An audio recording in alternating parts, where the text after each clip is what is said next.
So let's start with this. So anyone with ADHD get overly angry at certain games. So I get literal migraines when I lose at League. If I lose 2 to 3 games, my day is ruined until I go to sleep. I did some research and recently found out that people with ADHD have issues with emotional regulation. Wondering if anyone else has had this issue or if it's not ADHD related. I love the game, but the way it makes me feel after losses isn't normal. I literally have to avoid my favorite game because of how angry I get. So this is a really cool post. Not because this person unfortunately gets super angry when they play League, but because, first of all, the person recognizes that they have ADHD and they've done research about it, and they've started to discover that, oh, like maybe my experience of life can be understood through like science. And by understanding science, maybe I can learn a little bit more about my situation. And then like actually it can empower me to like move in the right direction. So what we're going to do today is talk a little bit about the relationship between ADHD and emotional regulation.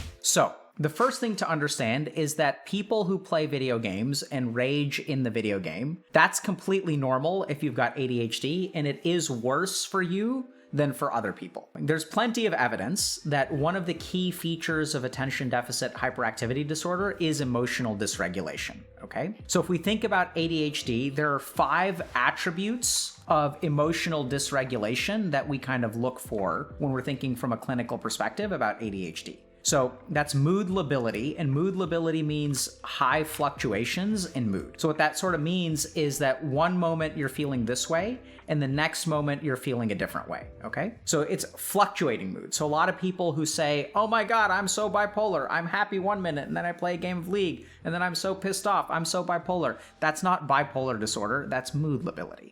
So rapidly fluctuating moods. The second thing is irritability. So one of the signs of emotional dysregulation, especially in ADHD, is that people are prone to a lot of irritability. That can also turn into anger outbursts and what we call low frustration tolerance. So your ability to tolerate things that are annoying is like quite low. So people, like, it's easy to get under people's skin. And this has been shown to correlate with ADHD. And the last attribute of emotional dysregulation is actually motivation deficits. So in people who have ADHD, we see all 5 of these. We see anger, we see irritability, we see low frustration tolerance, we see rapidly fluctuating moods, and we actually see motivational deficits as well, and we'll get to that in a second. In ADHD, unfortunately, these things do somehow correlate with the disease, and let's try to understand that for a second. So when researchers look at emotional dysregulation within ADHD, the first thing that they kind of acknowledge is that these things happen in people with ADHD, but they're not exclusive to ADHD. And this is something that I've seen a lot. Whereas if you look at like the normal population, okay, so let's just use paint for a second.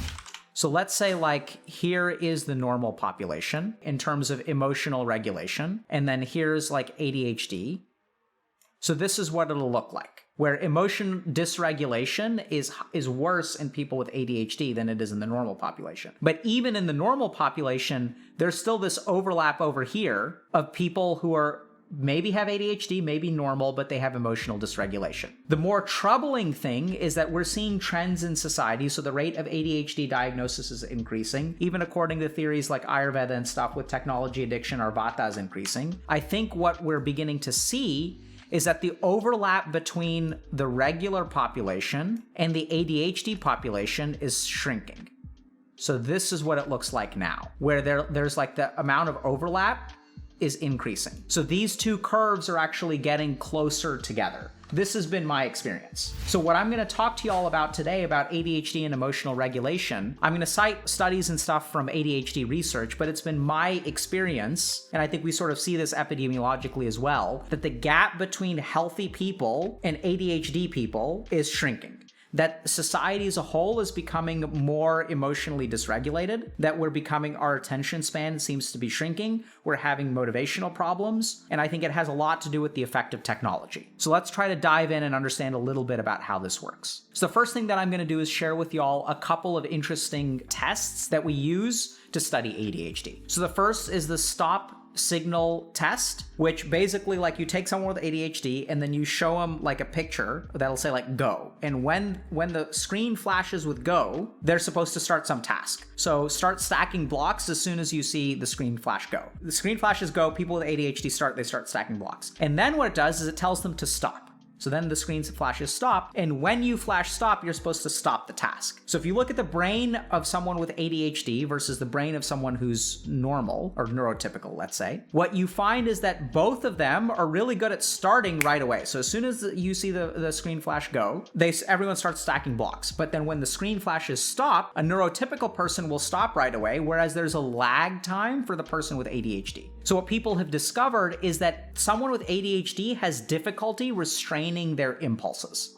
So you can start things easily, but if you have to stop doing something and shift your attention somewhere else, that's much more difficult in ADHD. The second thing that we're going to talk about for a second, because this is going to relate to gaming, okay? Second thing that we're going to talk about is the delayed gratification test. So if you look at people with ADHD, they seem to have problems with executive function. And so what executive function is, the definition of executive function is self-directed actions needed to choose goals and to create, enact, and sustain actions towards those goals. So basically what the internet is bad at, right? Like the ability to self-direct, create goals, enact goals, and sustain actions towards goals. So people have found that there are executive deficits, and researchers have found that there are executive deficits in ADHD, right? It's attentional problems. So I'm not able to restrain my attention, therefore I can't create goals and act towards them in a sustainable way. So the way that we measure, there's a test here that becomes important as well, which is like if you give someone with ADHD, let's say you say, I'll give you $1 now, or I'll give you $5 in 5 minutes. For a neurotypical person, it's easier for them to choose $5 in 5 minutes. It's easier for them to choose delayed gratification. And for the person with ADHD, it's much harder to choose delayed gratification. So there's something about the way that their brain kind of assesses choices that makes them default towards like instant gratification. And this also gets explored in terms of impulsivity. We're kind of not going to go into that because the neuroscience of ADHD is like awesome and complicated. It's so fascinating. So these are kind of two tests that teach us a couple of important things. The first is that people with ADHD tend to go impulsively towards like easier things, like low-hanging fruit. And secondly, like their ability to restrain those impulses is relatively low. So what does all this have to do with emotional dysregulation? So let's talk about that very quickly, okay? We also know through research that people with ADHD have difficulty regulating their emotions. And there are a couple of important dimensions to this. The first is that it appears that the brains of people with ADHD are more sensitive to negative emotions. So what that means is that if something bad happens to two people and you have an ADHD brain and a neurotypical brain, that frustrating thing is more likely to feel worse in the brain of ADHD. And why is that? That probably has to do with this executive dysfunction and this inability to like restrain impulses. So there's some evidence that the frontal lobes are part of what restrains or suppresses our experience of negative emotion. So when that part of our brain isn't functioning, what we sort of think of as neurotypically, anytime an ADHD person gets exposed to something that pisses them off, like losing a game of League of Legends, their brain amplifies that negative emotion much more than a neurotypical brain. The second thing about emotional regulation that's a little bit different for people with ADHD is that they tend to be more unaware of their emotions. So this is a really fascinating study that was published in Neuropsychology about 20 years ago. But researchers essentially took neurotypical people and ADHD people, and they assessed their awareness of emotion. And what they essentially found is that for a neurotypical person, the more powerfully you feel an emotion, the more aware you are that you feel it. I know this sounds kind of weird, but like if I lose a loved one, as the intensity of my grief increases, I'm more likely to be aware that like I'm grieving, right? So the more powerful the emotion is, the more aware I am that I'm feeling it. So like if I'm super, super sad, it's easier for me to detect sadness within myself. So they found something really interesting, which is that in ADHD, the more powerful the emotion is, the more that the ADHD brain becomes blinded to it, okay? Which is a really interesting, it's an interesting dichotomy.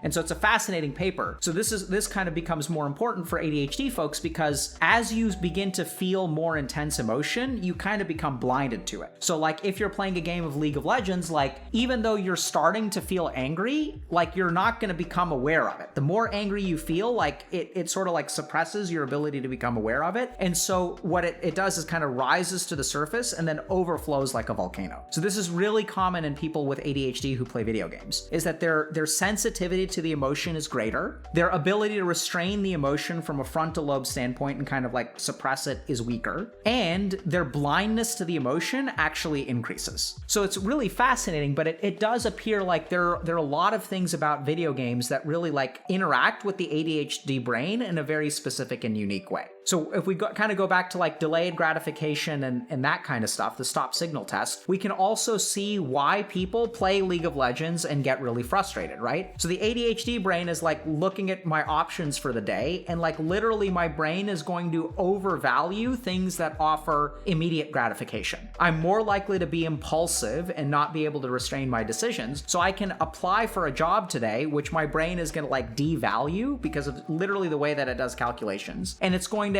emphasize things like playing video games because those have very immediate gratifications. So that's why I start to play the game. As I play the game and I start to get emotional, remember that my brain is a little bit more prone to emotional dysregulation. I have low frustration tolerance. That probably has to do with my frontal lobes as well. And then as I start to get angry, I start to become blinded to that emotion, which then lets me perpetuate and not restrain and adjust my behavior, causes the anger to compound, kind of builds on itself, and then it kind of overflows, and then you wind up with headaches. So for this person who's saying, is it normal, like have other people experienced this? Like what you're experiencing is completely in line with what we understand about ADHD in video games, which is like low frustration tolerance, blindness to your emotion, and experiencing emotion and raging more than a neurotypical brain. Another important caveat to remember is the difference between neurotypical and ADHD starts to shrink. We start to see people who may not have ADHD start to manifest with some of these behaviors. And so, people will sort of ask, okay, like, what do I do about it? And this is interesting because the first thing that you have to do is understand the emotion that you experience. There's a model of emotional regulation, which basically breaks emotional regulation and the value of emotional regulation into 5 steps, okay? So what's the value of emotional regulation and like, how do I get it? The first step to emotional regulation is situation selection. And this is where our emotions influence which situations we'll let ourselves go into. Situation modification, which is changing relevant aspects of a situation based on how I could feel emotionally. If I'm going to be anxious by going to a party, like I may not go to the party because other people are there. I may go to a small gathering, right? So my emotions and my anticipation of how I feel emotionally will select the situation that I go into. The second thing is situation modification. So if I do go to a party and I'm anxious, if I'm aware that I'm going to be anxious, I may bring a friend with me so it reduces my anxiety. Attentional deployment is the third piece of kind of emotional regulation. And that's once I'm at the party, what am I going to choose to focus on? Because if you know this, if you have social anxiety, that your mind like is paying attention to the 20 people who may be thinking things about you and what you're wearing, and you can't restrain your attention and actually like attend to the conversation that you're having. So that actually has to do with emotional regulation as well, because our emotions will dictate where our attention is deployed. Another aspect of emotional regulation that's really important is reappraisal. So this is altering the way that we think about a situation so that our emotions are not like really influencing it. So if I'm not aware of emotions, like if I'm filled with shame and I go and I like try to get a job and then I don't get the job, what's going to happen is like that shame will appraise that situation in a particular way. The way that I make judgments about that situation are going to be due to my emotional appraisal, right? So I'll conclude, I'm a terrible person. They're going to have far more qualified candidates. Whereas like there are 1,000 reasons why I may not get a job. It may have nothing to do with me, but I have to be aware of that emotional contribution to my judgments. And then the fifth thing is response modulation. So people who have a high degree of emotional regulation can literally modulate their emotional responses. When I rage in a game of League of Legends, like how do I regulate it? How do I modulate that response so I don't get as upset? So these are kind of the 5 components of emotional regulation. And people with ADHD tend to be not great at those. And so the question becomes, okay, how do I fix this? How do I like regulate my emotions? And it all starts with being able to recognize emotions. And so I know it sounds kind of unsatisfying, but to a lot of people, what I'll say is like, just notice your emotions. Like you can't start anywhere except for noticing your emotions. And there's good evidence that people who train themselves in understanding their emotions will improve in all 5 of those domains. And this is what's kind of interesting is if you're listening to that solution and you're saying like, that's not enough, I need to modulate my emotions. I'm not like understanding emotions feels insufficient, that's probably your ADHD brain like looking for a short-term solution and devaluing like a long-term solution that doesn't appear to immediate gratification, right? So it's kind of interesting because even if you say that's not enough, that's not what I want, where is that judgment coming from?